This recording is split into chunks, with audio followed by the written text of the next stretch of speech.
Pues vamos a empezar, ¿les parece? Vamos a empezar, sí. Pues me pondré aquí al ladito porque estaría abriendo. Sí, no es normal que tengamos una tarde, porque los ciclos los hacemos los lunes. Pero en este cursillo de febrero, pues queríamos hacer un poco más del monográfico que se hace cada lunes de 1 hora y media. O sea que aquí van a trabajar ustedes más que yo. Es un taller, bueno, un mini taller, porque aunque son 5, 6, 7, 8, bueno, vamos a tener un descanso como a las 7, o quizá antes. Y continuamos y terminaremos, si se termina antes de las 8 mejor, si no a las 8 máximo. Les vamos a dar un manual de trabajo y vamos a ir viendo en conjunto la parte del bosquejo, digamos, teórico que voy presentando, y les voy a dar tiempos para que vayan haciendo los ejercicios. Ya cuando tengan el manual y yo se los explique más en detalle, verán qué pretende el objeto de este tipo de taller. Ustedes, cuando acuden a una conferencia, pues ustedes solamente escuchan, tienen solamente un material auditivo. Cuando se presenta una imagen y escuchan, vamos a decir que hay una ventaja: escuchan y ven, se graba mucho mejor. Pero cuando ustedes, además de escuchar y ver, hacen, queda más claro, se graba más. Y la intención de los talleres es que haya un aprendizaje y no solamente sea información, que les sirva a ustedes para ponerlo en la práctica en sus vidas. Ese es el objetivo. Y utilizando los mitos, en este caso el de Ulises, que vamos a ir viendo no desde el punto de vista literario, sino desde el punto de vista simbólico, y vamos a decir psicológico y de la tradición oculta, podría servir, y ese es uno de los objetivos. Los mitos eran parte de los objetivos de las grandes iniciaciones, de los misterios en la antigüedad. Si ustedes recuerdan el mito de Deméter y Perséfone, ¿lo conocen? El de la Gran Madre. Se fundaron en base a ese mito los grandes misterios de Eleusis. Si van ustedes algún día a Grecia y están en Atenas, en un taxi por poca cantidad los llevan a Eleusis, bueno, lo que queda de Eleusis, porque bueno, se le destruyó mucho en época, el principio de la Edad Media, cuando el cristianismo se empezó a imponer. Ya saben que todo lo que olía a pagano, pues lo destruían. Quedó un poco, más bien, muy tocado.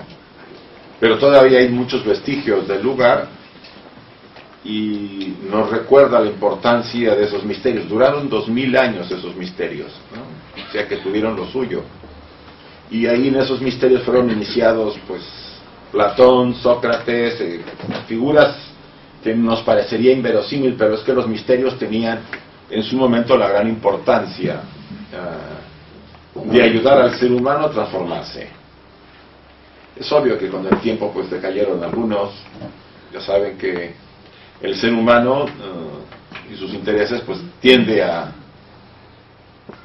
yo diría que a degradar, porque se degrada a sí mismo. Entonces las enseñanzas originales pues tuvieron algunas modificaciones. Ya en la época del imperio, de la decadencia romana, ya los misterios se habían perdido mucho. Y por supuesto, cuando entró el cristianismo, pues cerraron no solamente las instituciones educativas, sino también los templos, y ellos desaparecieron. Hay una narración en una de las obras creo que de Heráclito, donde se hablaba que estaban en las guerras del Peloponeso y se oían cantos de los mistai, así se llamaban los seguidores de estos misterios, que caminaban desde Atenas hasta Eleusis, que está a 20 kilómetros. Y en la noche se oía el grito, mientras en el Peloponeso, en el Mediterráneo, se peleaban entre los griegos, y se oía un canto de 30.000 personas que iban en esa peregrinación, llevando a cuestas pues las imágenes de la diosa, Demeter, del hijo. O sea, nada diferente a lo que ahora se hace. Simplemente cambien ustedes los dioses, pongan las imágenes de las santas, y estamos haciendo lo mismo que hace 2, 3 o 4.000 años. Porque no hemos cambiado los seres humanos. O sea, hemos cambiado nomás las imágenes. Hay una narrativa en México, en un tiempo, buscaban los vestigios o lo que había quedado de Cuauhtémoc, uno de los últimos emperadores azteca.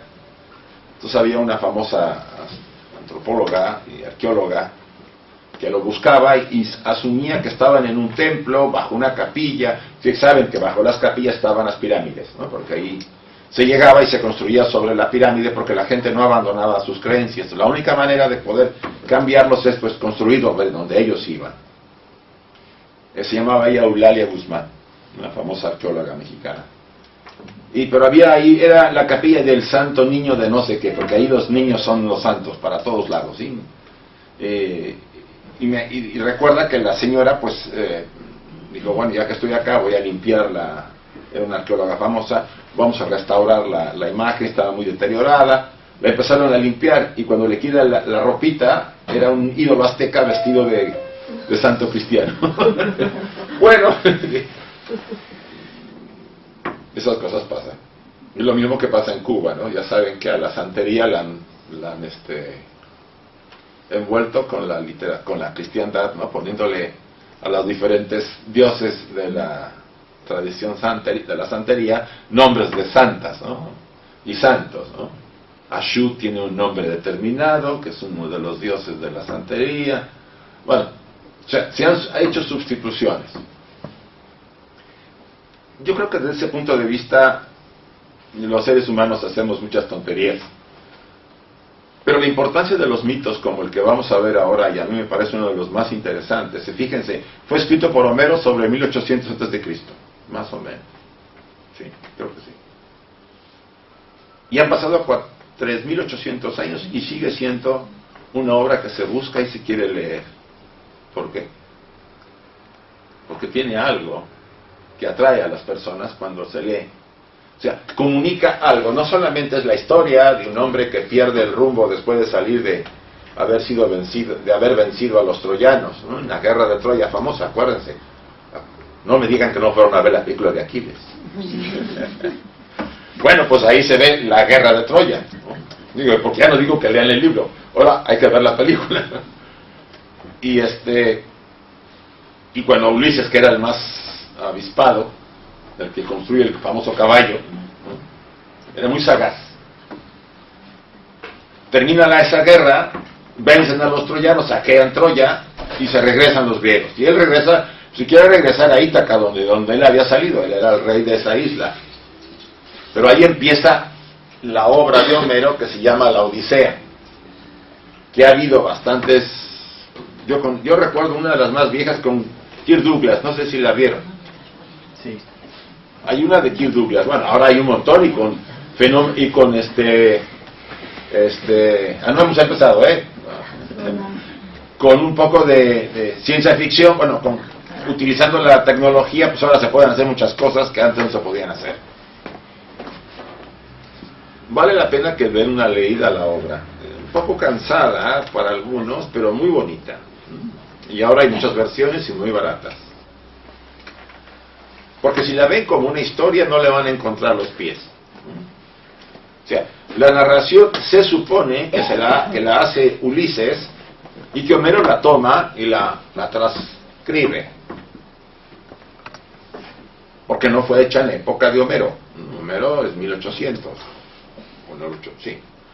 La guerra de Troya se supone que es una época de la edad de hierro. O sea, probablemente 2000 años antes de Cristo, o un poco más, 2500, no estoy muy seguro de las fechas. Sí, va. No, quizá un poco menos. Porque coincide con el Imperio Egipcio. O sea, hay una combinación ahí de fechas que yo también a veces me confundo. Lo que quiero decirles es que si la vemos como una historia, no tiene pies. Si la vemos como un mito, una leyenda que tiene un mensaje especial, encuentra mucho significado. Y eso es lo que yo he tratado con muchos de los mitos que hemos repasado, verlos desde esa forma. Hay otros mitos que los hemos analizado y que si no es un mito, pero si ustedes ven la obra de El Quijote y la ven desde la visión de que Sancho es la personalidad y el Quijote es el yo superior, pues cambia mucho el concepto de la obra, ¿o no? Porque es la lucha entre el hombre animal que tiene ciertos apetitos y la parte superior que siempre lo arrastraba a Sancho a ser mejor, a buscar a su famosa Dulcinea por la que hacía todo. ¿Quién es Dulcinea? El alma, que es el mismo caso de la Divina Comedia. Bueno, Dante pasa por los infiernos y Margarita, ¿verdad? Sí, no, Beatriz, perdón, es que Margarita es de Fausto. Y Beatriz lo espera. En realidad Beatriz había mandado a que guiara a Dante. ¿Cómo se llamó el que lo guió? Virgilio. Fue su guía en los infiernos. Entonces, si ustedes empiezan a ver quién es Dante, cualquiera de nosotros, quién es Virgilio, nuestro yo interior que nos guía, el yo superior, y Beatriz es el alma. O sea, ese viaje, ese es el viaje que todos estamos haciendo, y en todas las épocas se han escrito obras que cuando tratan de este viaje desde el punto de vista simbólico, con ciertas descripciones especiales, se encubren las verdades, pero que los mensajes van por abajo. Por eso se significaba el mito de Deméter en los grandes dramas, y la gente se producía en los que lo veían catarsis. ¿Saben qué es el proceso catártico? Una transformación, porque a Deméter la llevamos adentro, a Perséfone, etcétera, etcétera. Bien, uno de los viajes que vamos a empezar a ver antes de entrar, ya algunos conocen este diagrama, pero bien, la versión que estoy dando es una versión personal. ¿Qué significa? Lo digo siempre, perdonen que lo repita. Una versión personal que no pretende convertir a nadie. En la sociedad teosófica no se convierte a nadie, se comparte. Eso es de Krishnamurti, él compartía. Compartimos ideas que pueden servirnos para encontrar nuestras propias respuestas o a inspirarnos y motivarnos, que por eso yo estoy tratando de hacer esto. No hay otro objetivo. No hay un objetivo económico, no se pretende hacer feligresía ni nada, solamente compartir ideas que puedan servirles, qué bien. Si no, ni caso me hagan. No tiene ningún... yo no tengo ningún problema, llevo muchos años haciendo esto. Y había uno en México una vez que nos estábamos dando así una charla, yo creo que se los comenté, y cada vez que yo decía algo se santiguaba, ¿no? Y yo estaba de ese lado donde está esta chica. Yo decía, bueno, vale.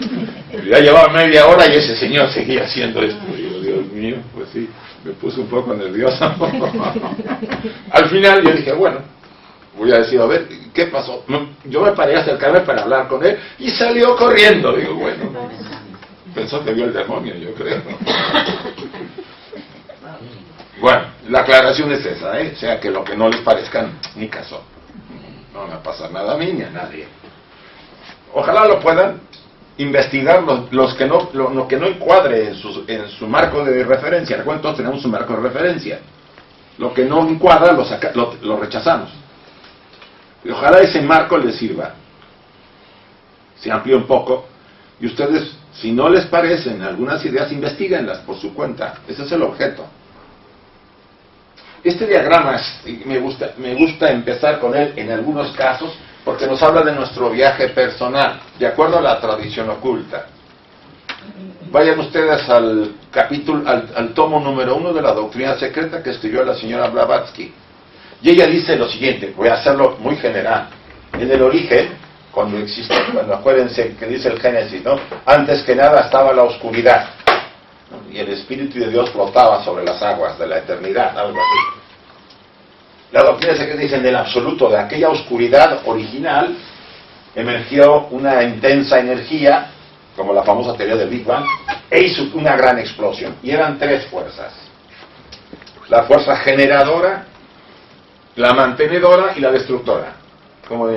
Esto se encaja mucho en la tradición de la India, ¿no? Brahma, el generador; Vishnu, el mantenedor; y Shiva, el destructor. Lo más interesante es que ustedes y yo llevamos esas tres fuerzas en nuestra naturaleza, porque estamos contenidos en el universo que está movido por las tres fuerzas. En la primera fase, ustedes y yo nos expandemos. Algunos nos pasamos de la cuenta y nos expandemos más, pero es otra cosa. Vamos a empezar a ver por ahí de los 35 años, más o menos, 40, para no decir. Después hay una especie de equilibrio, ¿no? Una estabilidad, depende también, que se mantiene por algunos años, y después empieza el decaimiento, hasta que nos lleva a la muerte. O sea, las tres fuerzas están presentes en todo, generaron el cosmos, y finalmente de esta gran expansión de energía, al final nosotros regresaremos, porque dice la teoría del Big Bang, que la energía de la materia negra que hay en el cosmos va a volver ¿a qué? A reabsorber esa energía en la fuente de donde emergió. La tradición oculta dice que esa energía hace un viaje desde el espíritu hacia la materia, y le llamamos involución. Nos envolvemos en la materia, el espíritu se envuelve en la materia. Y después, cuando llegamos al máximo, que es en el hombre, volveremos hacia lo absoluto en la evolución, que significa desenvolvernos de la materia. En el viaje, esas espíritus o mónadas o chispas divinas, que también se les puede llamar, pasaron por la etapa mineral, vegetal, animal y entraron a la humana. En la humana yo aquí pongo el ciclo humano de vida y muerte. Y ustedes y yo estamos encadenados en este ciclo yo diría hace varios cientos, o diría, puede ser que hasta miles de años. Estamos girando en constantes encarnaciones. Probablemente en alguna estaremos hartos de esos giros, de esas actuaciones, porque esto es mortal, pero la chispa que emerge de la fuente es inmortal. Simplemente en cada ocasión se cambia de traje. Es como un actor que representa a varios personajes según la vida que le toca. Hombres, podemos ser mujeres, cambiamos en países, en razas. El objeto es que la mónada se desarrolle y alcance la autoconciencia, porque cuando emerge es inconsciente. Es consciente en su mundo espiritual, pero no en un universo finito. Entonces, el regreso, volvemos con una riqueza de autoconciencia. Finalmente, en alguna de estas, decidimos conocernos, para equilibrarnos, después para transformarnos, liberarnos, y entrar a la etapa superhumana. También hay vías para la angélica y después volver al absoluto. Eso dice la tradición oculta. Lo importante de este largo periplo es que nuestra conciencia viaja, no está estable. Esto no es nuestro mundo. Aquí pertenecemos temporalmente como el turista que va a Benidorm, se toma unas vacaciones, más que si las vacaciones son de 90 años. Si nos toca hacer vacaciones, porque como va la cosa no veo vacaciones, ¿sí? Entonces, sí, unas vacaciones un poco complicadas, ¿no? Aunque hay personas que vienen de vacaciones, ¿no? Que la tienen tan fácil toda que yo conozco a una persona y le digo, tú estás de vacaciones, no te preocupes. También mi tradición dice que aquí está lo que llamamos el infierno. Para el hombre común el infierno está aquí en la tierra, porque cada persona vive su infierno de manera diferente. El infierno no es un estado, no es un lugar, es un estado de conciencia, muy importante. Bueno, este viaje es el gran viaje. Vamos a ver un viaje más adecuado a lo que hoy vamos a ver. Aquí tenemos ¿a quién? A Homero, el autor de las obras. ¿Saben ustedes que a Homero le habían robado la obra? Otro escritor en su época, y tuvo que luchar para encontrarla porque se la quería. Ya saben que esto de que yo me apodero de lo que no es mío y ponerle mi nombre no es nada nuevo, ya desde hace varios miles de años se hace, ¿no? Le costó, pero finalmente recuperó y se le asignó a él las obras, la Odisea y la Ilíada. Aparentemente el viaje está dentro del Mediterráneo, llegan hasta las columnas de Hércules, pero yo acabo de leer una obra que se llama Las claves de la Odisea, y habla el autor, un investigador alemán, que en realidad el viaje se extendió que a las islas que están acá, a las Canarias, unas Canarias que están aquí enfrente, sí. A las Canarias incluso llegó hasta Islandia, por las características, la información que da Ulises. Recuerden que con la descripción que hace Homero de la Ilíada encontraron Troya, ustedes lo saben. El siglo XIX, pues nadie sabía dónde estaba Troya, creían que era una mentira, una invención. Pero Schliemann, un famoso arqueólogo alemán, leyendo la Ilíada y viendo dónde, porque ahí dice dónde estaba, que estaba a la desembocadura de un mar, que estaba, no sé, orientado de tal forma, y este señor fue allá, escarbó y encontró Troya. O sea, ¿qué quiere decir? Que las historias, estos dos mitos, aparentemente, o novelas, no son tan novelas ni tan mitos, tienen una mezcla de historia, de verdades, y otra una mezcla, pues, de los famosos dioses. Aunque yo también lo pondría en cuestionamiento eso. Somos tan racionalistas y materialistas en esta época que no pensamos que los dioses podían estar entre nosotros. Hubo una época en que esto era real, que los dioses no tenían por qué ocultarse de los humanos. Estamos hablando de una época muy primitiva. Tachamos a la gente ignorante de que pensaba que los dioses bajaban. En los misterios de Eleusis se supone que en el momento de la epopeya, los mistai, dentro de la gran sala, ven bajar a alguno de los dioses, a la diosa Deméter o a alguno de ellos. Dicen los arqueólogos y los investigadores, son puras paparruchas antiguas de los paganos. Bueno, entonces también consideran así a Sócrates y a Platón. ¿Ustedes creen que se iban a tragar esa píldora estos dos? Pues no. Y no hay montones de figuras de su época. ¿Por qué atacamos tanto eso si ahora en la ceremonia religiosa cristiana, cuando se convierte el vino en la sangre y el pan en el cuerpo de Cristo, esto es magia? ¿Por qué atacamos a los de atrás, pero esto lo vemos bien?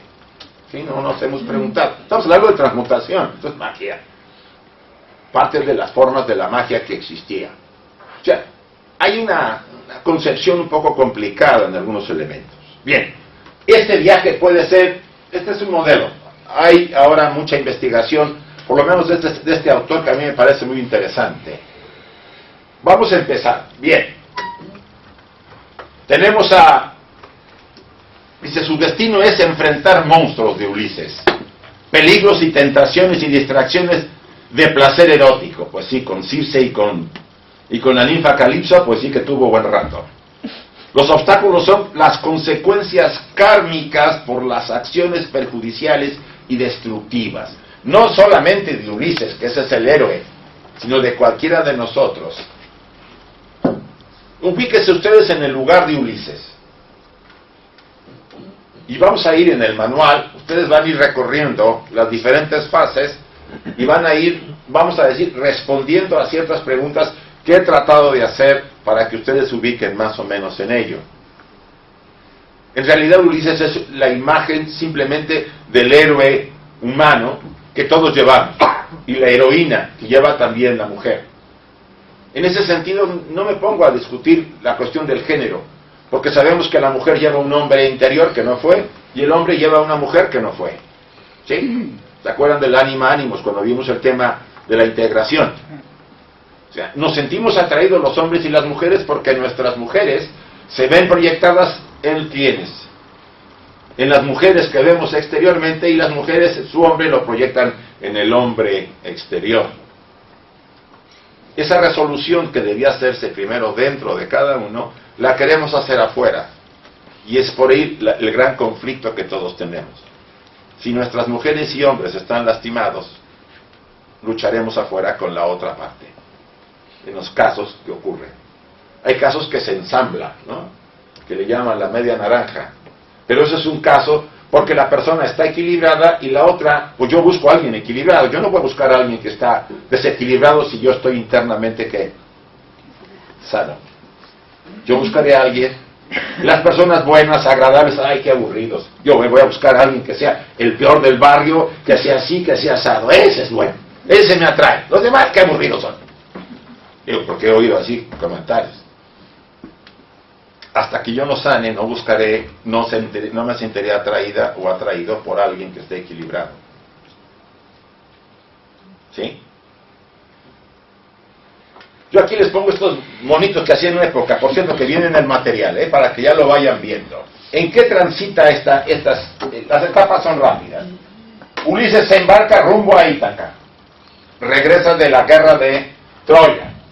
Y durante 10 años la fortuna le fue adversa.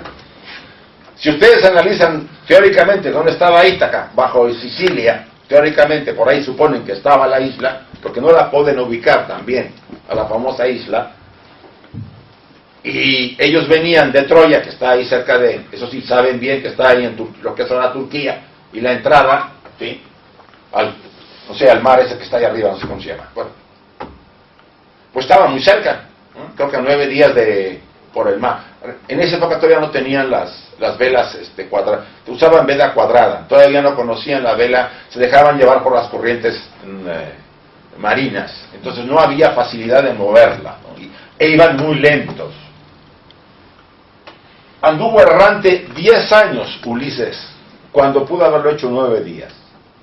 Entonces eso es sorprendente, aunque no, simbólicamente, desde el punto de vista que vemos, tiene un verdadero significado. Un proceso de transformación requiere ¿qué? Un buen rato. No se hace de la noche a la mañana. No es un cursillo de fin de semana que pague 500 euros y le despertamos Kundalini. No se rían. Así lo anuncian. Nomás es que les van a despertar otra cosa, ya verán, la que se mete. Bien, la primera fase, pues lo ataca un huracán y los arroja sobre las costas de Cesonia, donde muchos de los suyos mueren. O sea, Ulises iba con 3 barcos y con su gente. ¿Quién es Ulises? ¿Quién es la gente? La gente es ¿qué? Parte de nuestra ¿qué? Estructura. Cuando ustedes sueñan, y creo que me lo podrían aclarar, cuando están soñando a veces se ven que van dentro de un sueño y hay gente que anda por ahí, ¿no? ¿Es así? ¿Quién es esa gente? Parte de ustedes. ¿Sí? Diferentes partes de su estructura. Estamos hablando desde un enfoque de los sueños, y no voy a meterme a otros. Que la mayor parte, si ve al vecino en el sueño, es que mi vecino, no tiene que ver nada tu vecino, tomó la cara el hacedor del sueño, tu vecino, porque tiene un significado para ti, ¿sí? O apareció mi suegra, o apareció mi mujer, no tiene que ver nada eso. Son significados importantes para la persona. Mientras la persona no tenga un equilibrio suficiente, no puede proyectar hacia afuera sus sueños. Hay casos de personas que tienen sueños proféticos y cosas así, son casos especiales. Yo no me voy a meter a esos casos. Pero el término común es que todo ocurre ¿dónde? Dentro de nuestro universo. Porque adentro de nosotros hay un universo de dioses, de seres, de animales, de todo. Imagínense un cosmos sintetizado dentro de nuestra estructura. Hay una tormenta, los arrojan a una playa y se mueren varios de sus compañeros. Después de pasar y recuperarse, siguen, llegan a la isla donde está, dice, los empujan los vientos hasta la isla de Sicilia, donde vivía el cíclope Polifemo. ¿Qué es un cíclope? Un gigante de un ojo. Un gigante que tiene un ojo. No era el único, ahí vivían varios cíclopes. Y se llamaba Polifemo. Y dice la mitología que Polifemo era hijo de ¿quién? Del dios de los mares. ¿Cómo se llamaba? Neptuno. ¿Ah? Entonces, bueno, el cíclope Polifemo, hijo de Neptuno, dios de los mares, simboliza las fuerzas oscuras instintivas y pasionales que escapan al imperio del espíritu. Ustedes y yo llevamos adentro a Polifemo, o a muchos Polifemos, depende. O sea, Polifemo tiene una función. Primero hay un huracán, y parte de los compañeros de Ulises muere. Este huracán, ¿qué significa? Experiencias dolorosas, dificultades del ser humano, que lastiman a la persona, y cuando pasa, ¿quién ha tenido una depresión una vez en su vida? Vale. Si han tenido una depresión y salen de ella, ¿cómo salen después de ella? ¿Son los mismos? Jamás se vuelven a ser los mismos, porque algo de ustedes murió. Como que algo se fue con la enfermedad, si podemos llamarlo así. La depresión es una experiencia muy especial, ¿no? Una falta de sentido para vivir. Es verdaderamente casi la punta para irnos al otro lado si no nos atendemos. Ya lo hemos explicado este tema. Pero cuando salgo de ese estado, nunca seré el mismo que cuando entré a él. Algo de mí que muere. Simbólicamente el huracán simboliza una experiencia dolorosísima, muy difícil, y parte de los compañeros de Ulises mueren. Parte de nosotros se queda. Por eso el cíclope es algo interesante. Hay personas que yo tuve en una época sueños con gigantes. Era bastante joven y me acuerdo que me la pasaba entre el infierno y los gigantes. Una época compleja, ¿no? O sea que estar cerca de imágenes de seres gigantes tiene que ver con esas fuerzas irracionales. Recuerden que Zeus lucha para lograr gobernar el Olimpo. ¿Contra quiénes lucha? Porque antes no era Zeus el rey, el gobernante del Olimpo. Antes, ¿quiénes estaban? ¿Los qué? Estaban pero eran seres gigantes, pero ¿cómo se llamaban? Bueno, se puede utilizar la palabra cíclope. O sea, eran seres, tiene un nombre muy especial. Fueron las primeras entidades o seres.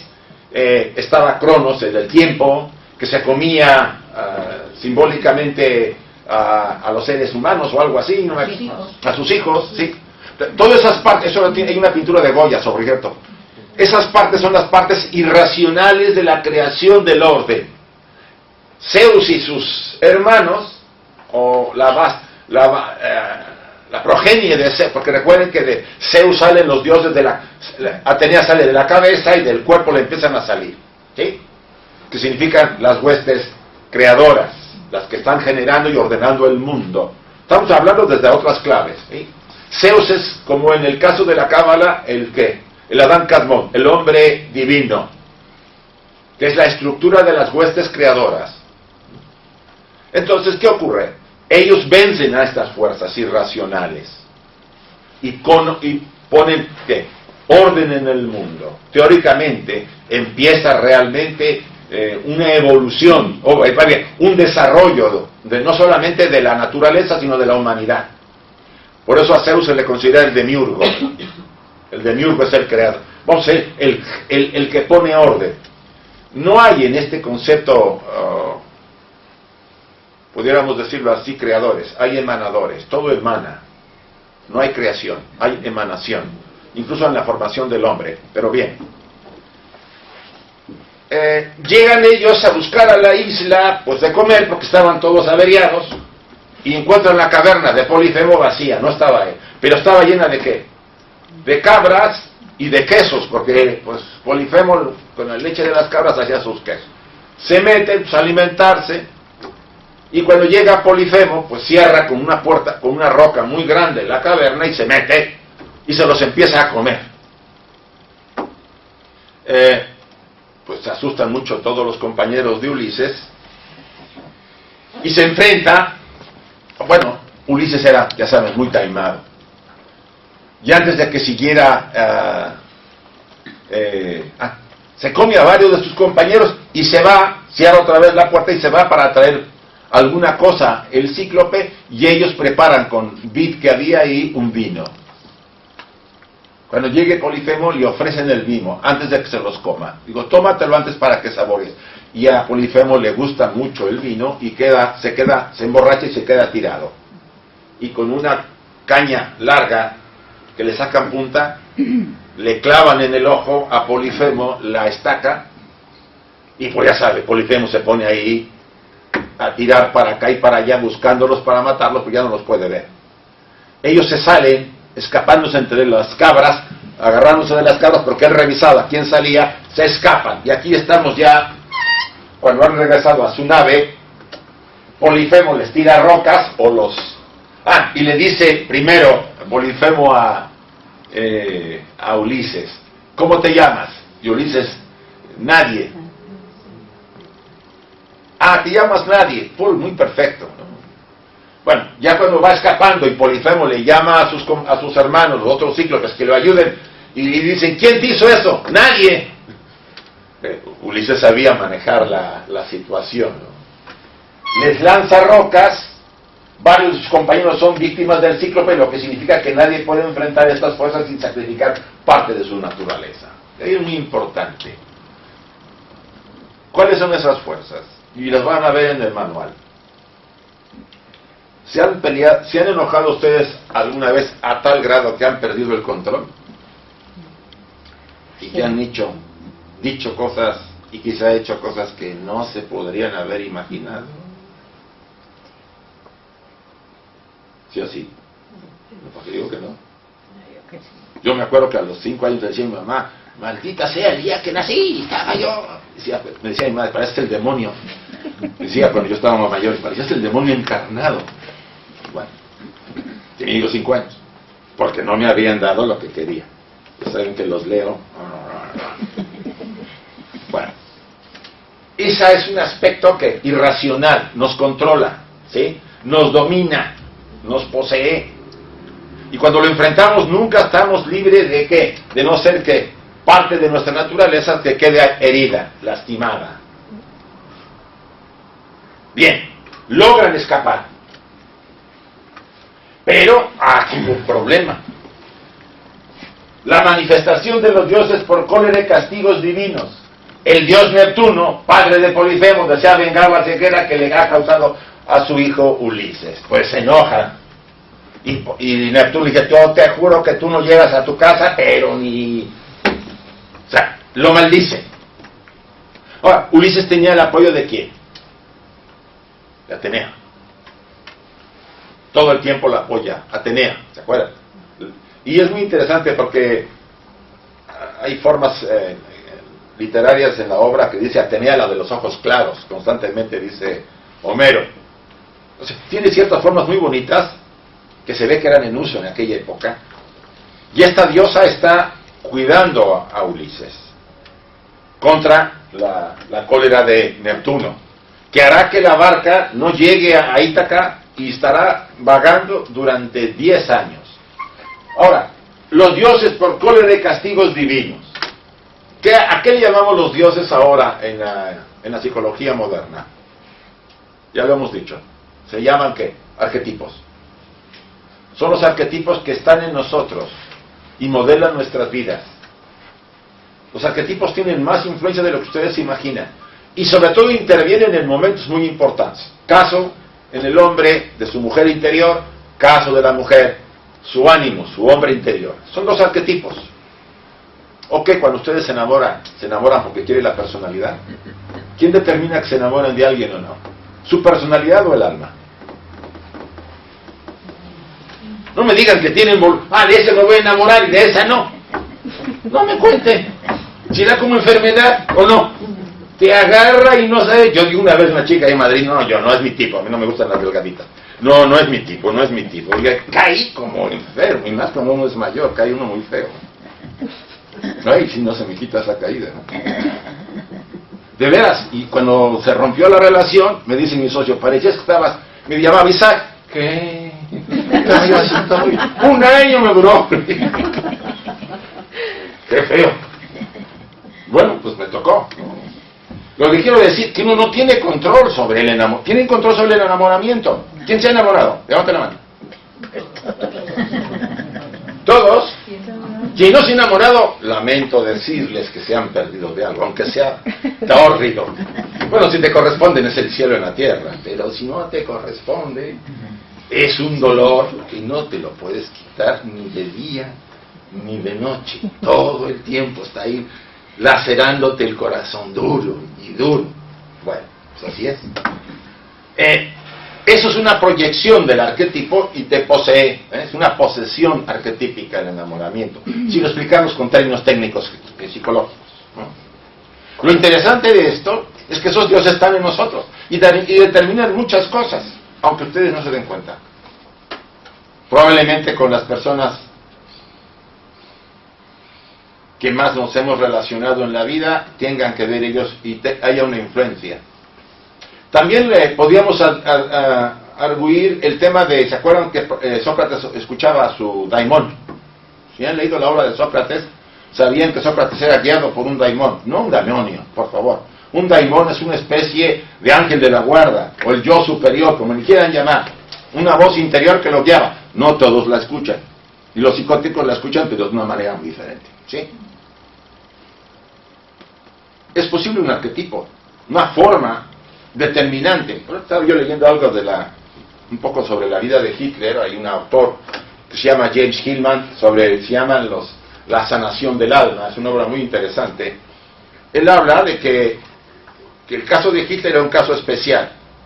Su daimón lo dirigió a nivel mundial, no era un tema personal. Él ya traía un sino, ¿sí? Una influencia, él le llamaba no demoníaca, pero sí una influencia maligna. Es un autor interesante que alega que los seres humanos ya venimos con ¿qué? Que no venimos a tabla rasa, que venimos con ¿qué? Condicionados con información. Eso lo dice la tradición oculta. No venimos en blanco. Traemos todas las tendencias de las vidas anteriores. Y ustedes y yo somos lo que somos desde que estamos pequeños. Solamente que no los hemos desplegado. Y si la familia y el entorno es positivo, pues hay cosas negativas que quedan dormidas, pero otras no. O sea, eso de que porque mis padres eran así, porque la pobreza estaba así, olvídense. Todas esas son condiciones kármicas que me hacen que yo nazca en ese hogar y en ese país. ¿Y por qué ustedes y yo no nacimos en Libia? Estuviéramos ahorita corriendo tras la comida. ¿Y qué nos interesaría esta charla? ¿O no? Porque si no como, ¿qué me interesa si no como? Lo importante es que hay condiciones en nosotros que nos guían y nos determinan en nuestras vidas. Si somos capaces de entenderlas, quizá podamos transformarnos. Pero mientras atribuyamos que todo viene de afuera, que porque tuve unos padres así, que porque no me tocó la suerte de no tener dinero ni una sociedad, porque esto, por esto y por esto, estamos perdidos. Eso no es lo importante. Eso es la consecuencia del peso que traigo del pasado.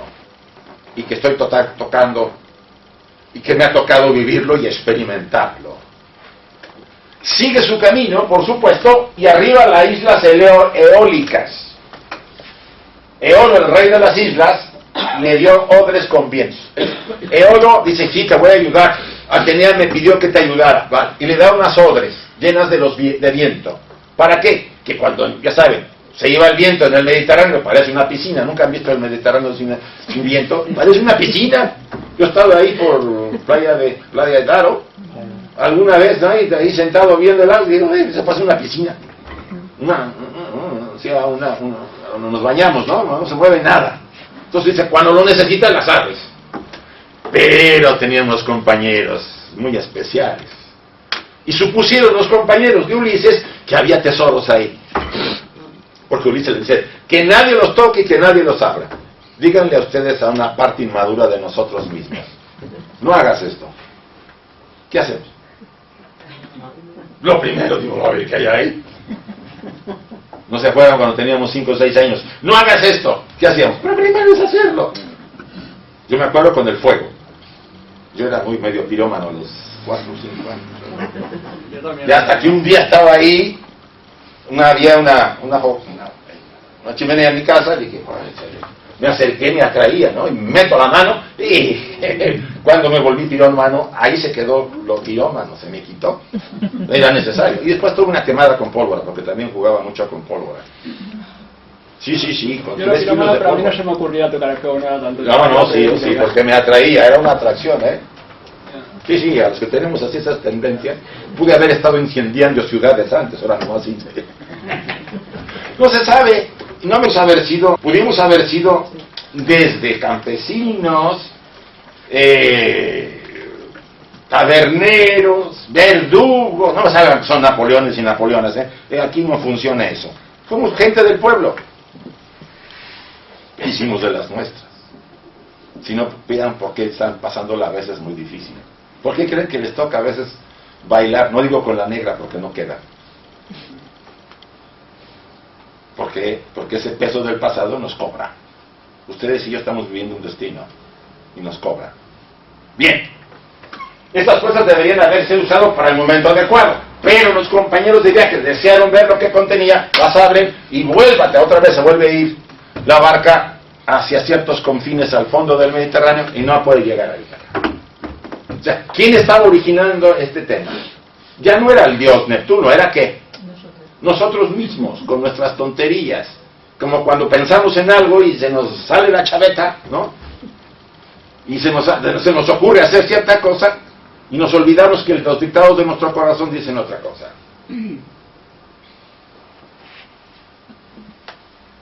Bueno, finalmente llega a la isla de los Lestrigones. Se supone que es al norte de África. Eran antropófagos. Pues ya saben qué pasó. A correr. Se bajaron a buscar comida y los pesca y se comieron a alguno de sus compañeros. Aspectos autodestructivos que se manifiestan en nuestras vidas. Yo no sirvo para nada, soy un pobre tonto. No, mi hermana es mejor, ya me dijeron en casa. Yo no sirvo para nada. Soy un fracasado. ¿Se lo han dicho alguna vez? No, a lo mejor ustedes son agraciados y no. Pero yo he oído así. Que la misma persona se ¿qué? Se autoataca y se autocritica muchísimo. Es una forma de ¿qué? De autodestruirnos. ¿El antropófago qué es? ¿Un ser que se come qué? O sea, partes de nosotros que nos destruye. No digo que sea el caso de ustedes, que hay una excepción. Bueno, nunca se sabe, ¿no? Bien. Vamos a empezar. Vamos a empezar con el manual. ¿Lo quieres repartir? Y para un poco eso. Este es el siguiente diagrama que contiene en forma sintetizada las siguientes etapas. Está la isla Ea, donde se encuentra la maga Circe. Después viene el canto de las sirenas, ¿se acuerdan? Donde se amarra él al poste para poder escucharlas. Después llega a Sicilia, donde la Ampicia, hija de Apolo, guarda los rebaños de su padre. Después está la ninfa Calipso en otra isla. Después baja a Hades. La ninfa le dice que tiene que ir a cierto lugar y bajar para preguntarle a Teresias, el vidente ciego. Recuerden que fue cegado por decir ciertas verdades de los dioses, y se encuentra a su madre ahí, que acababa de morir en Ítaca. Y finalmente, después de salir de ahí, se habían muerto todos sus compañeros. O sea, ¿qué significaba eso? Cuando sale Percival del palacio, si vieron la película de Excalibur, ven que él cae en un río, lo arrastra y toda la armadura la pierde y queda casi desnudo. ¿Qué significa perder todo? Perder a sus compañeros, perder la estructura, transformarse totalmente, ¿sí? Ya no tiene nada. Todo lo que no servía ha quedado viejo, se ha ido. Entonces, ahora sí puede regresar. Encuentra en una isla una princesa que lo lleva con su padre. Después de reconocerse quién era, le llenan de regalos y lo embarcan a Ítaca para que regrese. Ya había habido intervenciones de Zeus, ya había aplacado a Neptuno, su hermano Zeus. Le dijo, cálmate, no es para tanto. Muchas gracias. O sea, ya ha habido una serie de cambios entre los dioses para que él pudiera llegar, si no, no se lo iban a dejar. Y finalmente llega a Ítaca. La maga Circe. Aspectos femeninos en el hombre y en su inconsciente, y en la mujer en su personalidad. Una feminidad primitiva, fruto del rechazo y la seducción mortal. La maga Circe es algo interesante. estaba en su isla, y cuando llegaban los barcos a pedir ayuda, ella los recibía, les daba de comer y los convertía en ¿qué? En cerdos. El único que no se fue convertido en cerdo fue Ulises, porque Atenea le dijo: tómate esta hierbita, porque si no te van a convertir. Le hace tomar la copa a Circe y ve que no cambia. Entonces le amenaza. Bueno, hay toda una narración en esta etapa. Queda ahí confinado un tiempo Ulises antes de que decida irse, ¿no? Bueno, la maga la embeleza, es obvio, ¿no? No por tal es una mujer bella, o por lo menos se veía bella y tenía las artes para embelezar. Queda ahí, no digamos preso, pero detenido por un largo tiempo, hasta que Atenea le dice a su padre: ya, suéltenlo, ¿no? Ya estuvo suficiente. Porque él sigue añorando, aquí vemos a Ulises añorando el volver a su hogar. Después de esta etapa, él sigue su camino, los compañeros de él. ¿Por qué se convierten en cerdos? ¿Qué significaría la conversión al cerdo? A ver, les voy a recordar 3 elementos. En la Biblia, en los Evangelios, el Maestro Jesús, cuando le retira unos demonios a un endemoniado, se los lanza a una pira de cerdos y los cerdos se tiran por un barranco. Primera.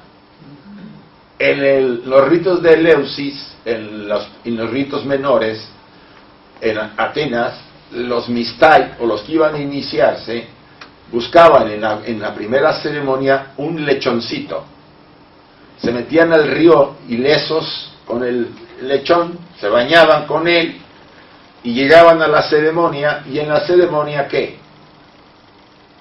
Se trasladaba por medio de la magia simbólica del sacerdote los pecados o los males del sujeto. ¿A dónde? Al cerdo.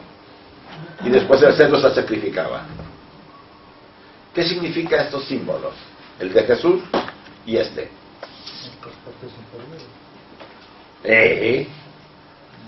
O sea, los cerdos son los aspectos inferiores de todos nosotros, o de Ulises, que están transformados.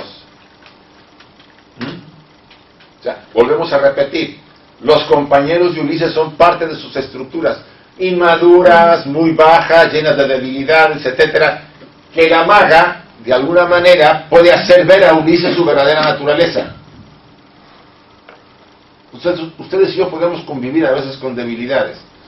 Y como decía Dante en la Divina Comedia, el problema no es la debilidad o el pecado o lo que ustedes quieran. El problema es que sabemos que lo estamos haciendo y no lo corregimos. Ahí está verdaderamente lo grave. Yo puedo mentir y darme cuenta que he mentido mucho y voy a tratar de no mentir. Pero si digo, bueno, todos mienten, sigo mintiendo, el problema ahí ya está grave. Porque ya sé que no debo hacerlo. Y sigo haciéndolo porque tengo que hacer un esfuerzo. Decía un autor que para hacer cambio necesitamos 22 días de probar la nueva conducta. Porque las conductas se generan surcos. Y para cambiarla por una nueva, tengo que estar 22 días duro y duro y duro con la nueva para sustituir a la vieja. Es interesante eso. Hay una técnica muy interesante de pedirle permiso a una parte de ti que generó esa conducta para proponerle 3 conductas diferentes, etcétera, etcétera. Bien. Después de estar aquí con ella, se va Ulises. Le da una vaca y dice, ya vete. Me dijo Zeus que te tengo que dejar en libertad. Y ahora le toca encontrarse a quién. A la sirena. Sabía que era peligroso. Le había dicho la maga, dice, cuidado con estas chicas. Pero Ulises quería que escucharlas. Y les dice a sus compañeros, tápense los oídos con tapones de cera y a mí amárrenme al mástil para que, y aunque yo les suplique, no me desamarren. ¿Sí? Y como fue, él quería escucharlas. Se expuso a la tentación nuevamente femenina, o una mujer a lo masculino. Pero la superó por su disciplina. El estar amarrado a... ¿Qué es el mástil? Eso me recuerda mucho a la columna de Osiris. Cada determinado tiempo el faraón levantaba una especie de monumento que parecía una especie de columna, que era el símbolo de erguir a Osiris, de erguir otra vez que la fuerza y mantenerte firme. Todos tenemos un árbol en nuestra estructura, por eso la prueba famosa del árbol. La espina dorsal actúa como ¿qué? Como una estructura, la que nos mantiene erectos, ¿o no es así? Si ustedes ven en las imágenes del libro de los muertos de Egipto, van a ver que Isis y Osiris están así con las manos, no, Isis y Neftis, las dos chicas, que tenían relaciones con Osiris, para qué decirlo que no, están atrás de él, protegiéndolo en la espalda. Eso significa que ¿qué? Que nuestro centro, nuestra columna, y estoy hablando psicológicamente, nuestro ser está establecido en una ¿qué? En una firme columna, en nuestros principios, en las convicciones que tenemos, y si estoy bien, ninguna tentación me hará ningún daño. ¿Sí? Ese es el simbolismo. Nunca se han expuesto a una tentación fuerte y no han aguantado. Ahora con la cuestión esta de la poca honradez de nuestros políticos, a veces hay quien ya saben cómo los critica y yo no me voy a meter a la valoración. Lo que quiero decirles es que en algún momento le dices, de acuerdo, tú estás acá y tú lo criticas, pero si tú tuvieras la bolsa abierta llena de dinero y tuvieras las mismas oportunidades que ellos tienen, sin que nadie te dijera nada, ¿qué harías? Yo no digo que no haya gente honrada, pero yo encontraría muy poca gente que dijera, yo no meto la mano. La ambición es la ambición, perdón, es lo que nos acaba a todos. Si no a todos, la mayoría. Porque tenemos inseguridad, porque no sabemos el futuro, y quiero asegurarme hasta para mis tataranietos, porque ese tipo que se llevó 30 y tantos millones, ¿se los va a gastar en una vida? No se los va a gastar. Bueno, hay cosas que uno no dice, no lo entiende. O sea, las tentaciones son así. Muy poca gente tiene la convicción para mantenerse firme y no caer. Todos hemos caído alguna vez, ¿o no? Si no es el dinero, ¿por qué cree que hay 3 pruebas para el primer estudiante que inicia su sendero? Dinero, poder y sexo. A lo mejor aguantan el dinero y el poder, pero el sexo no. O a lo mejor aguantan el sexo, pero el dinero y el poder no. Y si se dan cuenta, los 3 están relacionados. Vean a este tipo de Francia, que podía ser presidente de Francia. Tenía poder, tenía dinero, y era un obsesivo. Es un obsesivo. Y donde acaban de hacerle un libro donde lo ponen frito al pobre. Bueno, al pobre quién sabe, pero lo ponen. ¿Sí? Sí. Esos primeros aspectos son básicos en un estudiante, en un buscador, en alguien que quiere crecer. Yo no digo que no tengamos una posición para cubrir nuestras necesidades, que a veces por cuestiones de la vida tengo cierta posición de poder porque tengo trabajo en una organización, y que mis relaciones sexuales pues son básicas, pues sí son. Pero una cosa es que yo tenga una relación y otra cosa es que las relaciones me tengan a mí, ¿o no? ¿Vieron? Acaban de empezar la película de Dorian Gray, ¿no la vieron? El retrato de Dorian Gray. La pasaron apenas. Sí, no, a ver una tele. A ver, tipo obsesivo, ¿no? Cómo lo sensual puede llegar a controlar, ¿no? Pero bueno, es una novela de este señor Oscar Wilde, muy buena, y retrata a la sombra, porque el cuadro era ¿qué? La sombra de él, que cuando lo destruye se destruye a sí mismo. Porque somos eso. Luz y oscuridad nos acompañan siempre. Por eso las tentaciones siempre están ahí. Y yo sí, mientras no las tengo, pues puedo acusar, ¿no? Pero ahora que las tengo, ¿qué? Deberíamos ser conscientes de eso. Antes de señalar, tendríamos que ver que hay 3 dedos que me están, ¿qué? Diciendo, tú también. Pero Penélope sigue esperando en la isla. En la ausencia de Ulises, tejía y destejía una alfombra. Era el medio en que entretenía a los pretendientes de su asedio. Recuerden que después de casi 10 años, pues ya querían elegir a una nueva reina. ¿Y qué hacía esta mujer para darles tiempo? Se ponía a tejer de día y en la noche les tejía. Así se la pasaba. Es el alma que teje los caminos de nuestra vida, dándonos tiempo para qué, para que retornemos, como Beatriz al Dante, como Margarita a Fausto, como Dulcinea del Toboso a ¿quién? Al Quijote. Vean, pónganse a ver y verán que está siempre ahí lo femenino, como decía Goethe. Es lo femenino lo que lleva a la realización del ser humano. Y mientras no tenga, dice un maestro de sabiduría, la mujer el lugar, el mismo, por lo menos, el mismo lugar que un hombre, jamás podremos volver a tener una época de oro. Así de duro es que la mujer siga estando como está, a pesar de que se hayan conseguido cosas, todavía se le sigue haciendo, ya ven, como los sueldos, simplemente siempre tienen un 30% menos que el hombre, ¿o no? Y a veces son mejores y se les sigue pagando menos. Es difícil porque este patriarcado que todavía tenemos no cede tan fácil, ¿no? Es toda una época que viene muy reforzada por el pasado. Bien, Penélope significa el alma, que espera a Ulises a que termine todo su periplo. Le está dando tiempo. Bueno, después de estar de oír a las sirenas, Ulises llega a la isla de Ogygia.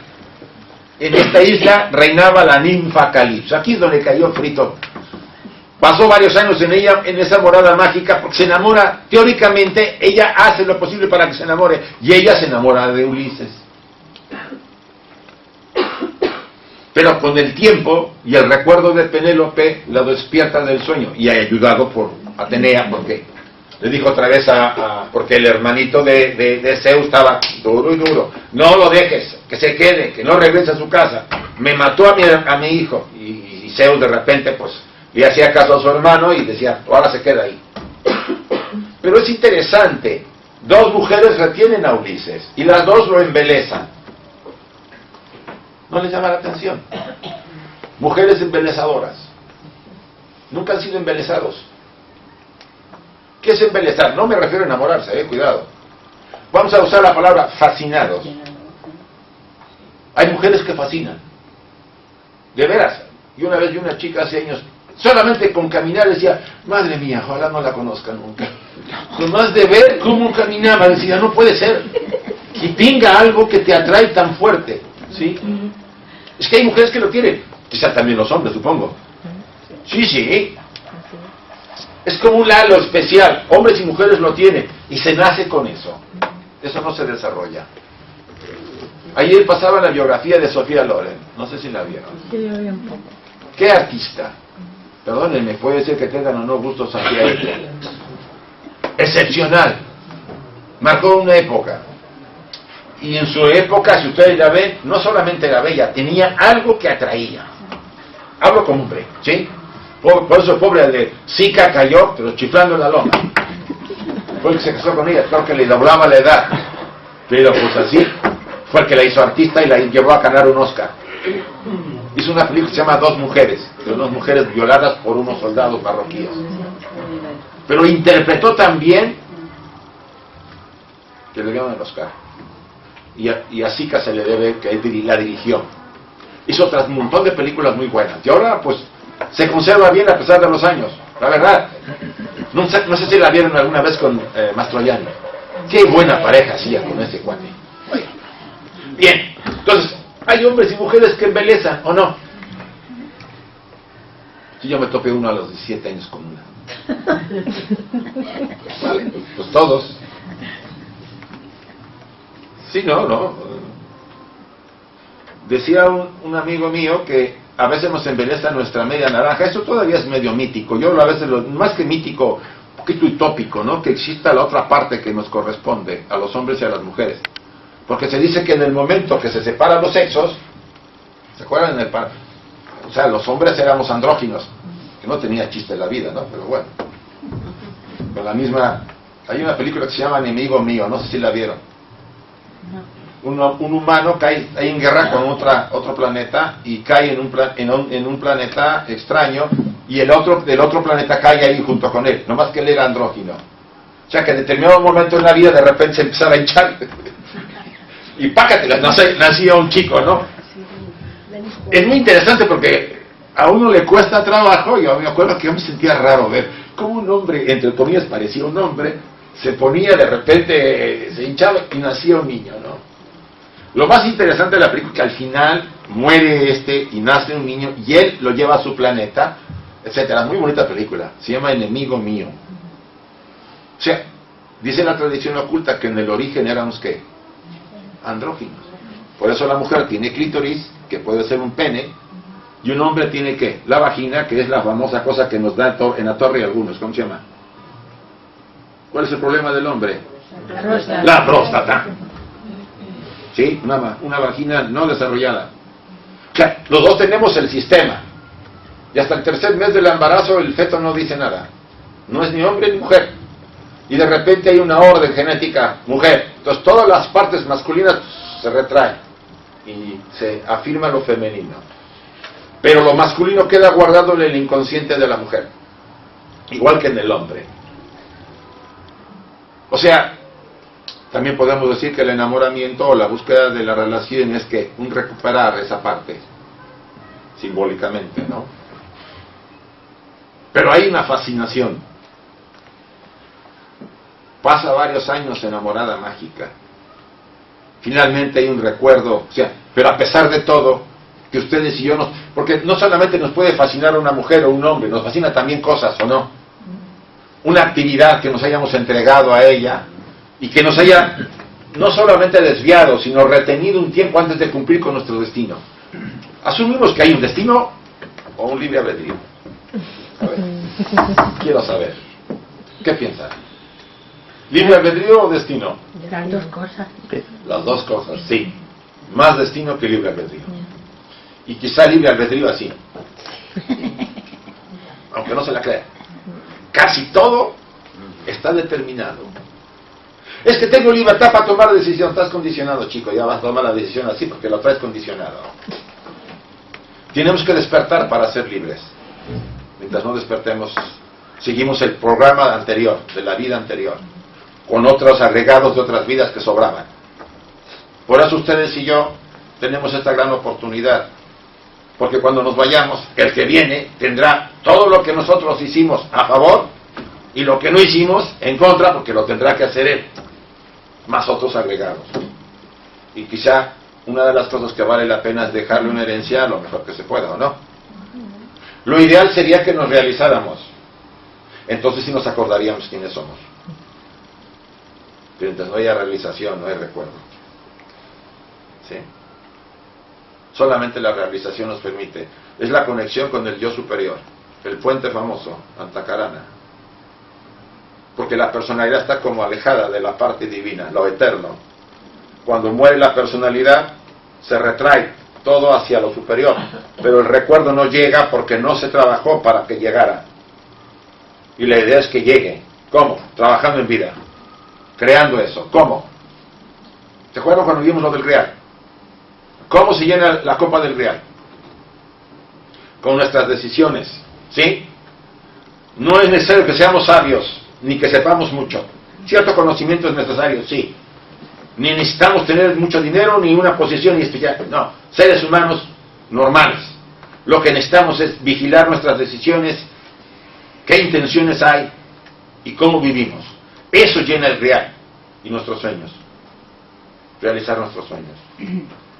El alma se alimenta de nuestros sueños y de nuestras actividades. No necesitamos ser algo especial.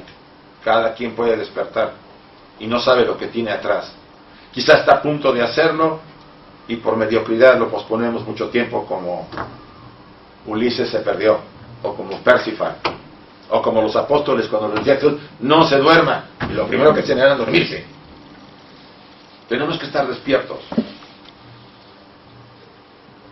Y estar despierto no significa no irse a la cama. Estar despierto es estar autoconsciente, vigilante, observando constantemente la vida. Ser consciente cuando actuamos. Y si cometemos un error, asumir la responsabilidad de decir, yo lo hice, con las consecuencias las asumo y no le echo la culpa a nadie. Eso es muy importante. Finalmente, pues la ninfa lo tiene que soltar y se va. Ya casi tiene pocos compañeros y hay una tormenta. Entra por el lugar que le había dicho la ninfa Calipso, y a la entrada pues se mueren todo el resto de lo que le quedaba, y él solo baja al Hades.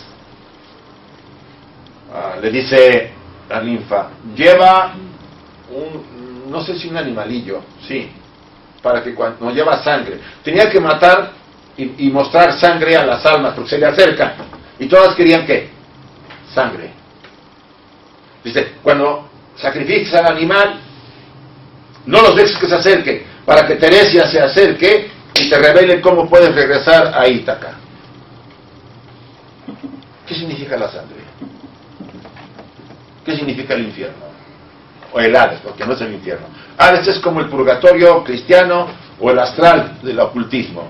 ¿Qué significa estar en ese lugar? Que por cierto, además de encontrar a Hades, a encontrar a Teresia, se encontró antes a su madre, que acababa de morir en Ítaca.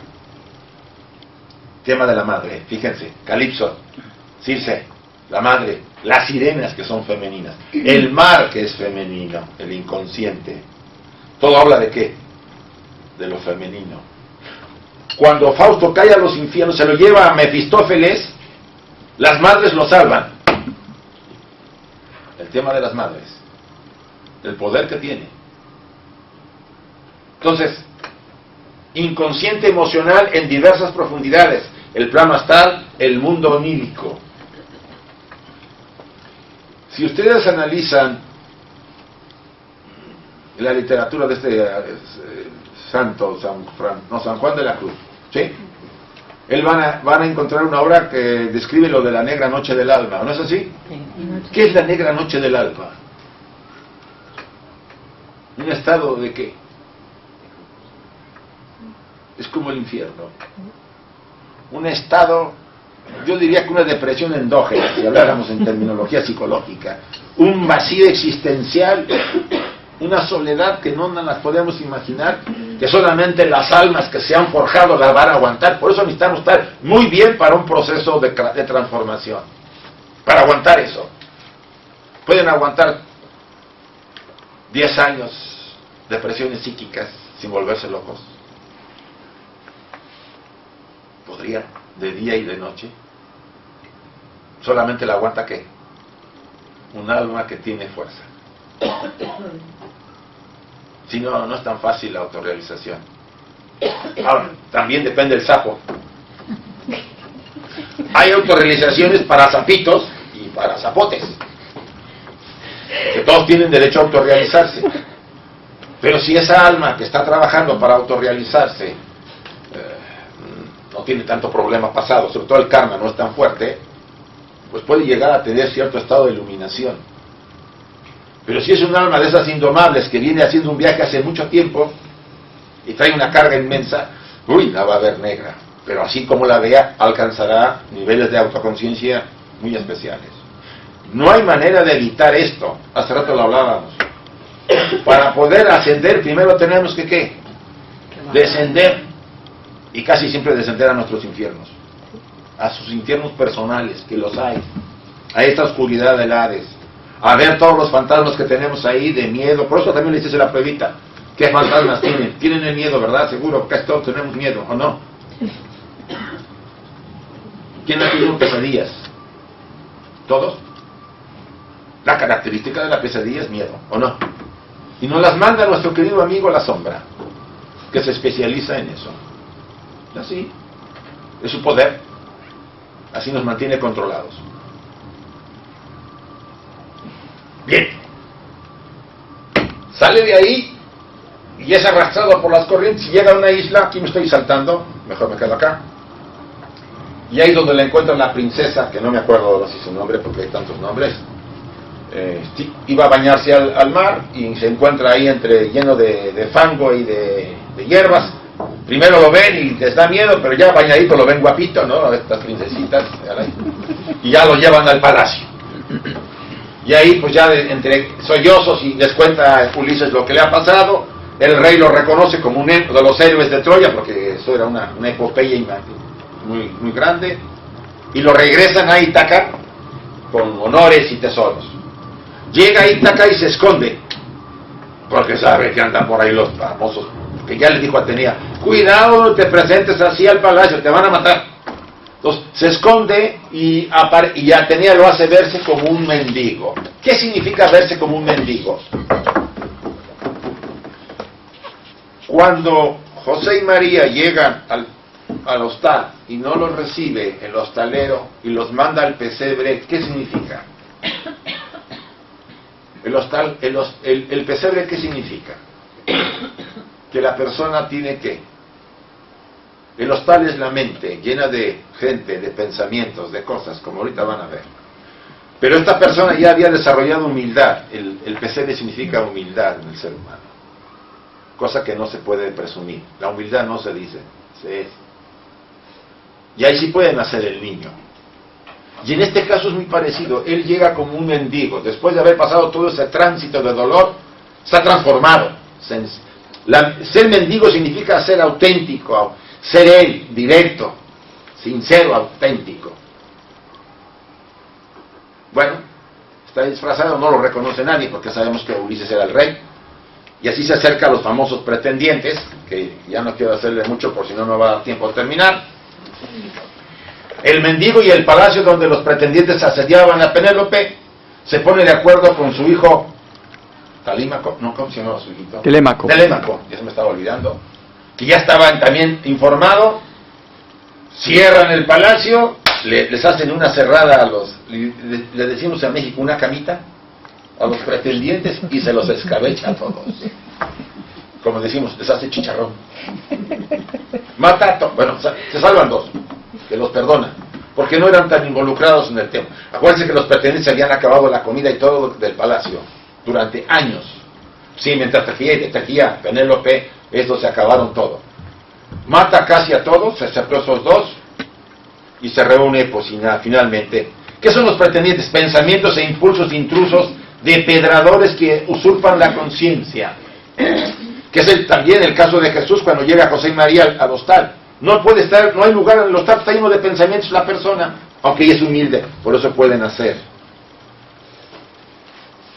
Tu alma siempre espera tu regreso del periplo de tu vida.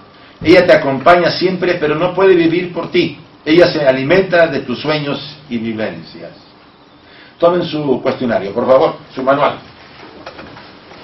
Y traten de contestar en lo que queda de tiempo, de la página 6, la 7, la 8, la 9 y la 10. Van a ver que está dividida en las etapas. Bueno, yo traté de dividirlo en etapas. Por ejemplo, la primera de las tormentas, ¿sí? Las tormentas en tu vida, en su vida. ¿Cuáles son las cosas que le molestan y le trastornan? ¿Cuáles son las pequeñas cosas que me molestan? ¿En qué busco seguridad? ¿Cómo respondo a las personas o situaciones adversas? ¿Cuál es la situación más difícil que tiene en estos momentos en su vida? Pues viene el cíclope Polifemo con dos preguntas. Le siguen los lestrigones o antropófagos. A continuación viene la maga Circe, el canto de las sirenas y la ninfa Calipso y la princesa. Y finalmente, los rebaños de Apolo, el abismo de Hades y el vidente, el mendigo y el palacio, y finalmente el alma. El alma, tu alma. ¿Sí? Traten de contestar.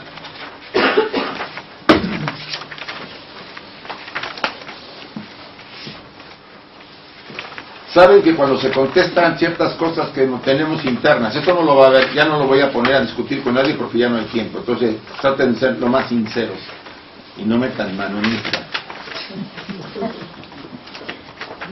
Ni copien. Cuando se saca lo que tenemos dentro y lo ponemos por escrito, es una terapia, es una técnica, ¿no? Se toma, hay un cambio interior. Si tienen alguna duda, me preguntan.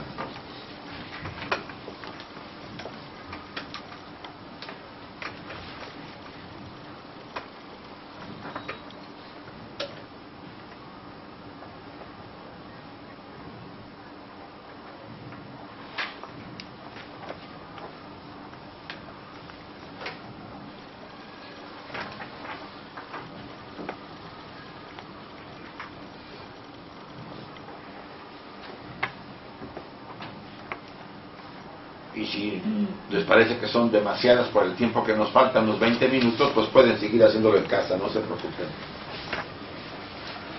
5 minutos antes de las 8, yo soy puntual, terminamos.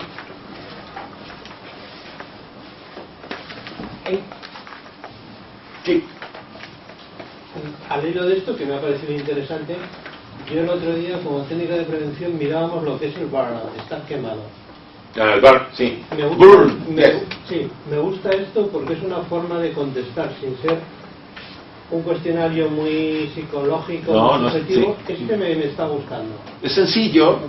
Y me servirá para gente que lo está pasando mal o incluso que tiene su autoestima muy negativa. Y antes de irme quería decirte esto. Me está recordando la conferencia que haces bien al mito de una iglesia que no es esotérica. Entonces, una iglesia católica actual, lo que está pasando, nos incide a todos, evidentemente, pero no es de ahora, es de siempre. Es como el mito del carro alado de Platón, que diriges el centro y las pasiones, llámese poder, sexo y pasta, la iglesia católica no lo ha superado en siglos. Mira. Entonces la pregunta, ¿qué han de hacer? Porque es que ahora viene la gran pregunta. Realmente ser esotéricos y puros. Yo creo que va a haber transformaciones, no va a haber otra. Porque la renuncia de este Papa, nos guste o no nos guste, va a provocar, ya provocó una crisis, ¿o no? Nadie había renunciado en 700 años. Bueno, ha habido otro Papa y él. No es de mi gusto este Papa, ¿no? Por varias razones, pero tampoco es de mi gusto los papas, porque yo creo que como decía uno de los maestros de sabiduría, el daño que se le ha hecho a la iglesia, a la enseñanza cristiana, o sea, no son los evangelios ni la enseñanza, somos los hombres que hemos construido una estructura de poder. Perdónenme que se los diga. Un maestro de sabiduría dice en las cartas de los maestros, mientras, dice, el peor mal que hay en la tierra son las estructuras de poder de las iglesias. No habla de una, habla de todas, porque todas quieren controlar al creyente. Sobre todo en Occidente las monoteístas tienen lo suyo, perdónenme. También en Oriente, que hay ahí un montón de tonterías también.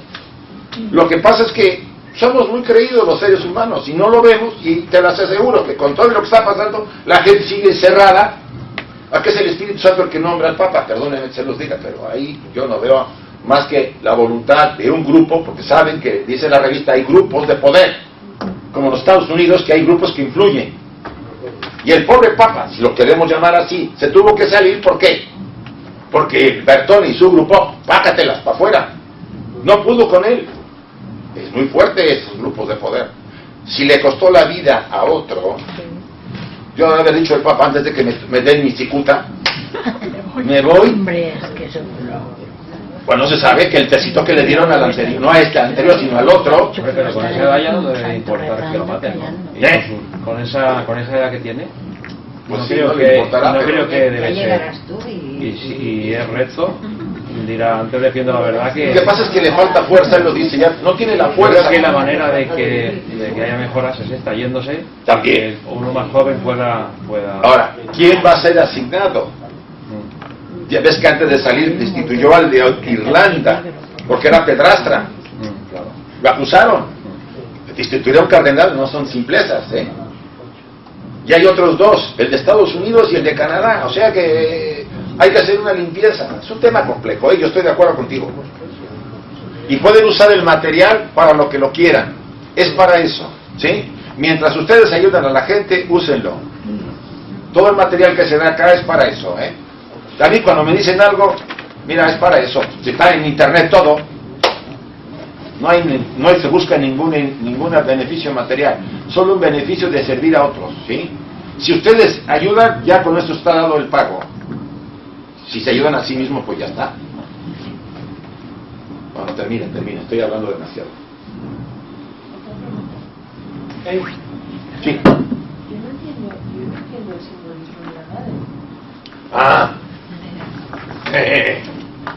Mira, la Gran Madre, dice la doctrina oculta, cuando expira, crea el cosmos, y cuando inspira lo retrae, y ella está en todo, porque si ella inspira el cosmos y nosotros estamos dentro de ella, Ella es la que nos sostiene. Ahora, estamos hablando desde el punto de vista del símbolo femenino como madre, pero a esos niveles no hay esta diferencia sexual. Me estoy refiriendo a las fuerzas femeninas y masculinas de la unidad. O sea, aquella fuerza es femenina y masculina, como el yin y el yang, ¿sí?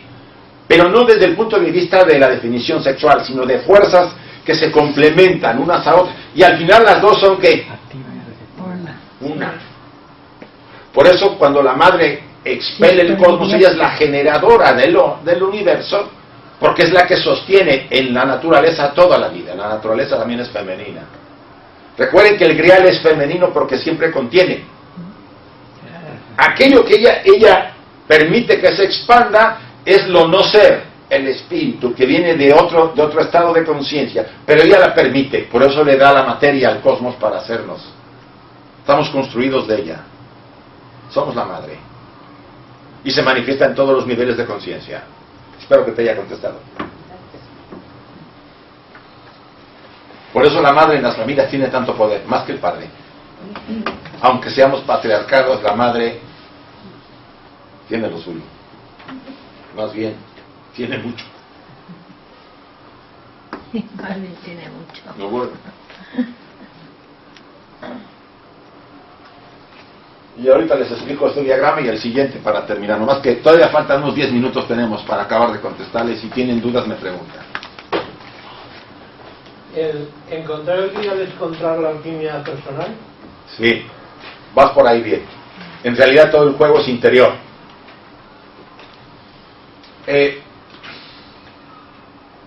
Espero que no los interrumpa a los que están contestando. Usted siga. Sí, si no ya acabaremos. El grial es una búsqueda de toda nuestra vida. Se presenta cuando quiere, no cuando lo queremos. Es una gracia. Es el alma. El grial es contenedora, es femenina. Por eso Isis lleva en la cabeza esto. ¿Se han fijado en las figuras de Isis? Lleva una copa como esta. Ella es la contenedora de Osiris. Osiris es lo increado, lo eterno, lo infinito. No es humano. Y solamente ella puede permitir que en un recipiente vacío se manifieste ella, él. En otras palabras, ¿qué es lo que es real? Lo sólido, el vacío. Y ahí no soy taoísta ni tibetano, pero la naturaleza de todo es un vacío. A niveles atómicos, lo profundo no tiene materia. O sea, ¿qué es real en nosotros? La nada dentro de nosotros. Es la que ha generado todo. Obvio, la madre nos dio la estructura. Ella sostiene todo. Estamos contenidos por eso y a su vez somos contenedores de todo. Por eso somos cárceles, dioses encadenados en cárceles de carne. ¿Sí? Obvio. Por eso dice el Maestro Jesús: dioses sois si no os dais cuenta. Vosotros sois el templo del Dios vivo. Si no nos dice constantemente. Yo cuando discutí con un sacerdote en un programa de radio decía, bueno, es que eso es mucho orgullo. Digo, bueno, pues dirá lo que quiera, pero los evangelios lo dicen. Sí, lo consideran vanidad. ¿No? ¿Cómo va a ser vanidad si lo está diciendo? ¿Por qué? Porque no a nadie le interesa que nos sentamos que somos los que podemos decidir por nuestro propio destino y nuestra voluntad tomar el camino que querramos, no que nos estén otros ninguneando. Cuando tienen control, no quiere nadie tenerte. Te tienen que tener controlado. Y cualquier cosa que te hace ruido te quieren quitártelo, ¿no? Por eso queman libros para los que queremos pensar en forma de libertad. Por eso Giordano Bruno, como hablamos, lo quemaron, porque habló demasiado. Como decía, le tiró que Margarita a los cerdos. Y lo quemaron. Ha habido muchos seres que han muerto. Ahora no nos queman, pero pues pueden hacernos cositas. Pues sí. Estamos más en libertad, pero también, no crean, se acalla. Y en estas épocas es muy fácil acallar, porque con el pretexto de mantener el control y la disciplina, pueden surgir cosas raras para controlarnos. ¿Sí? Hablando de nuevo, los alquimistas, ya saben que son los fajiras y los alquimistas. Sigo sin entender si los alquimistas realmente buscaban la transformación del metal impuro al puro, al oro, o realmente era una búsqueda interior del alma? Yo diría que son las dos. Yo me inclino más a la segunda. Porque el rey y la reina están dentro de nosotros. ¿Nunca han tenido ustedes un sueño donde se están casando con alguien? ¿Una boda? Sí, sí. O un niño que ven en un sueño, un bebé. Son signos de alquimistas. Sobre todo el de la boda, nuestras bodas alquímicas. Yo tuve 2 o 3 y me tuve la crisis a los 32 años, donde me dio el patatús, la famosa crisis existencial. O sea que, bueno, no se preocupen, si no la pudieron enfrentar, la van a enfrentar después, porque se repite de otra manera. O sea, para mí la alquimia, aparentemente física, es que interna. La transmutación de la naturaleza divina de la materia. Porque lo que hacía el alquimista era transmutar simbólicamente el plomo ¿de qué? De los deseos, de las pasiones, de todo lo oscuro, en el oro superior. ¿Sí?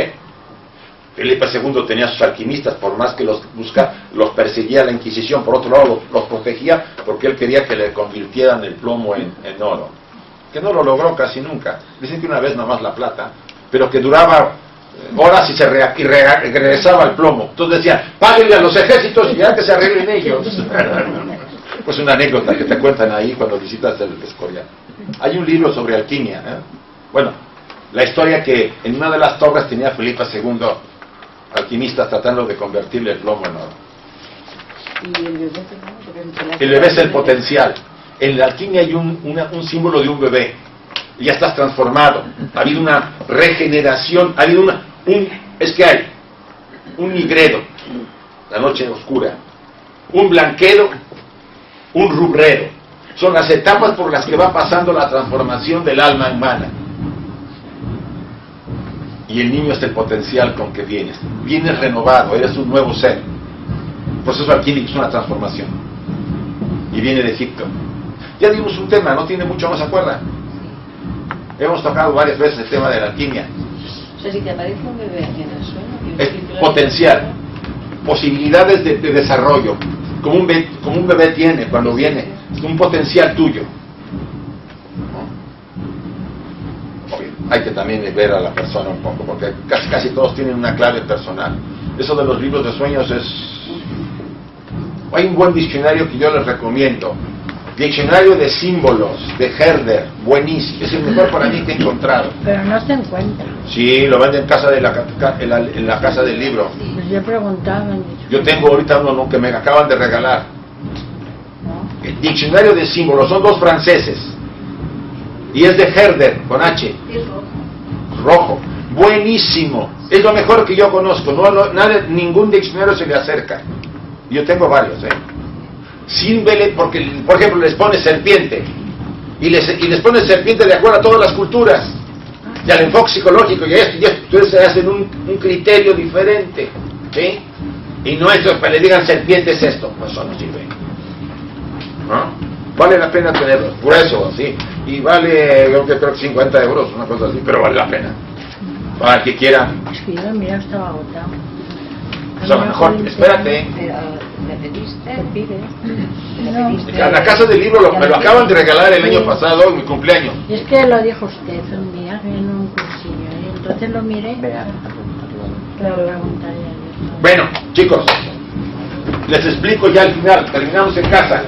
Este cuadro es para que vean ustedes de alguna manera las fases, ¿sí?